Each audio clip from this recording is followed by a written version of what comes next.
ಎಲ್ಲ ನನ್ನ ಪ್ರೀತಿಯ ಬಂಧುಗಳಿಗೆ ನಮಸ್ಕಾರ. Welcome to youth motivations Kannada channel.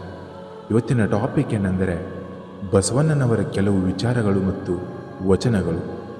12ನೇ ಶತಮಾನದ ವಚನಕಾರರ ಪೈಕಿ ಬಸವಣ್ಣನವರಿಗೆ ದೊಡ್ಡ ಸ್ಥಾನ. ಅಕ್ಕ ಮಹಾದೇವಿ, ಅಲ್ಲಮಪ್ರಭು ದಾರಿಯಲ್ಲೇ ಸಾಗಿದ್ರೂ ಬಸವಣ್ಣನವರ ದೃಷ್ಟಿ ಮಾತ್ರ ವಿಭಿನ್ನವಾಗಿತ್ತು. ಹೀಗಾಗಿ ಬಸವಣ್ಣನವರ ವಚನಗಳು ಬಹಳಷ್ಟು ಪ್ರಸಿದ್ಧಿ ಪಡೆದಿವೆ. ಬದುಕಿನಲ್ಲಿ ಅಳವಡಿಸಿಕೊಳ್ಳಬೇಕಾದ ನೀತಿಯನ್ನು ತಿಳಿಸುತ್ತವೆ. ಬಸವಣ್ಣನವರ ಜೀವನ ಚರಿತ್ರೆ. ಬಸವಣ್ಣನವರು ಬಿಜಾಪುರ ಜಿಲ್ಲೆಯ ಬಸವನ ಬಾಗೇವಾಡಿ ಗ್ರಾಮದಲ್ಲಿ 1134ರಲ್ಲಿ ಜನಿಸುತ್ತಾರೆ. ಶ್ರೀ ಮಾದರಸ ಮತ್ತು ಮಾದಲಾಂಬಿಕೆ ಬಸವಣ್ಣನವರ ಅಪ್ಪ ಅಮ್ಮ. ಬಸವಣ್ಣನವರು ಲಿಂಗಾಯತ ಸಮುದಾಯದ ಸ್ಥಾಪಕರು. ಬಸವಣ್ಣನವರು 8ನೇ ವಯಸ್ಸಿನಲ್ಲಿ ಇದ್ದಾಗ ಅವರಿಗೆ ಜನಿವಾರ ಕಟ್ಟಲು ಹೋದಾಗ ಅವರು ತಮಗಿಂತ ದೊಡ್ಡವಳಾದ ಸಹೋದರಿ ನಾಗಮ್ಮನಿಗೆ ಕಟ್ಟಲು ಹೇಳುತ್ತಾರೆ. ಆ ಸಮಯದಲ್ಲಿ ಹಿರಿಯರು ಇದು ಪುರುಷರಿಗೆ ಮಾತ್ರ ಕಟ್ಟಬೇಕು, ಮಹಿಳೆಯರಿಗೆ ಕಟ್ಟುವಂತಿಲ್ಲ ಎಂದು ಹೇಳಿದಾಗ ಪುರುಷ ಮತ್ತು ಮಹಿಳೆಯ ಮಧ್ಯೆ ಸಮಾನತೆ ಇರಬೇಕು, ಭೇದ ಭಾವ ಇರಬಾರದು ಎಂದು ಹೇಳಿ ಮನೆ ಬಿಟ್ಟು ಹೋಗುತ್ತಾರೆ. ನಂತರ ಬಸವನ ಕೂಡಲ ಸಂಗಮಕ್ಕೆ ತೆರಳುತ್ತಾರೆ. ಸುಮಾರು 12 ವರ್ಷಗಳ ಕಾಲ ಕೂಡಲ ಸಂಗಮದಲ್ಲೇ ಅಧ್ಯಯನದಲ್ಲಿ ತೊಡಗಿಸಿಕೊಳ್ಳುತ್ತಾರೆ. ದೇವರು ಬೇರೆ ಎಲ್ಲಿಯೂ ಇಲ್ಲ, ಅವನು ನಮ್ಮೊಳಗೆ ಇದ್ದಾನೆ ಎಂದು ಬಸವಣ್ಣ ನಂಬಿದ್ದರು. ಸುಳ್ಳು ಹೇಳುವುದು, ಕೊಲೆ, ಸುಲಿಗೆ, ಪ್ರಾಣಿ ಬಲಿ, ಹಿಂಸೆ ಯಾವುದೂ ಇಷ್ಟವಾಗುತ್ತಿರಲಿಲ್ಲ. ಇವೆಲ್ಲವನ್ನ ಬಸವಣ್ಣ ವಿರೋಧ ಮಾಡುತ್ತಿದ್ದರು. ಬಸವಣ್ಣನವರಿಗೆ ಕ್ರಾಂತಿಯೋಗಿ ಬಸವಣ್ಣ, ಮಹಾಮಾನವತಾದಿ ಎಂಬ ಹೆಸರುಗಳು ಕೂಡ ಇವೆ.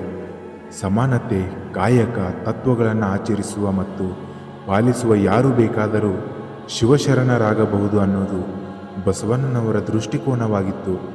ಬಸವಣ್ಣನವರ ವಚನಗಳ ಅಂಕಿತ ಕೂಡಲ ಸಂಗಮ ದೇವ, ಕಾಯಕವೇ ಕೈಲಾಸ, ಅಯ್ಯ ಎಂದರೆ ಸ್ವರ್ಗ, ಎಲವೋ ಎಂದರೆ ನರಕ, ಹೀಗೆ ಹಲವು ವಚನಗಳನ್ನು ಹೇಳಿದ್ದಾರೆ.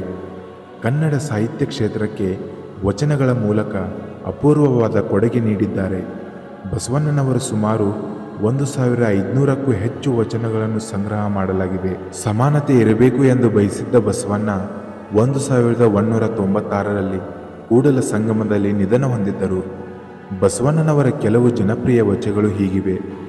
ಉಳ್ಳವರು ಶಿವಾಲಯ ಕಟ್ಟುವರು, ನಾನೇನು ಮಾಡಲಿ ಬಡವನಯ್ಯ, ಎನ್ನ ಕಾಲೇ ಕಂಬ, ದೇಹವೇ ದೇಗುಲ, ಶಿರವೇ ಹೊನ್ನ ಕಳಶವಯ್ಯ, ಕೂಡಲ ಸಂಗಮ ದೇವ ಕೇಳಯ್ಯ, ದಯವಿಲ್ಲದೆ ಧರ್ಮವಾವುದಯ್ಯ, ದಯವೇ ಬೇಕು ಸಕಲ ಪ್ರಾಣಿಗಳಲ್ಲಿಯೂ, ದಯವೇ ಧರ್ಮದ ಮೂಲವಯ್ಯ, ಕೂಡಲ ಸಂಗಯ್ಯನಂತಲ್ಲ ದೊಲ್ಲನಯ್ಯ, ಆನು ಒಬ್ಬನು ಸುಡುವರೈವರು, ಮೇಲೆ ಕಿಚ್ಚುಗನ ನಿಲ್ಲಲುಬಾರದು, ಕಾಡು ಬಸವನ ಹುಲಿ ಕೊಂಡೊಯ್ದರೆ ಅರೈಲಾಗದೆ ಕೂಡಲ ಸಂಗಮ ದೇವ, ಮನವೇ ಸರ್ಪ ತನುವೆ ಹೇಳಿಗೆ, ಹಾವಿನೊಡತನ ಹುದುವಾಳಿಗೆ, ಇನ್ನಾವಾಗ ಕೊಂದಹುದೆಂದರಿಯೇ, ಇನ್ನಾವಾಗ ತಿಂದಹುದೆಂದರಿಯೇ, ನಿಚ್ಚಕ್ಕೆ ನಿಮ್ಮ ಪೂಜಿಸಬಲ್ಲಡೆ, ಅದೇ ಗಾರುಡ ಕೂಡಲ ಸಂಗಮ ದೇವ, ಕಲ್ಲನಾಗ ಕಂಡರೆ ಹಾಲನೆರೆ ಎಂಬುದು, ದಿಟದ ನಾಗರ ಕೊಲ್ಲೆಂಬರಯ್ಯ, ಉಂಬ ಜಂಗಮ ಬಂದರೆ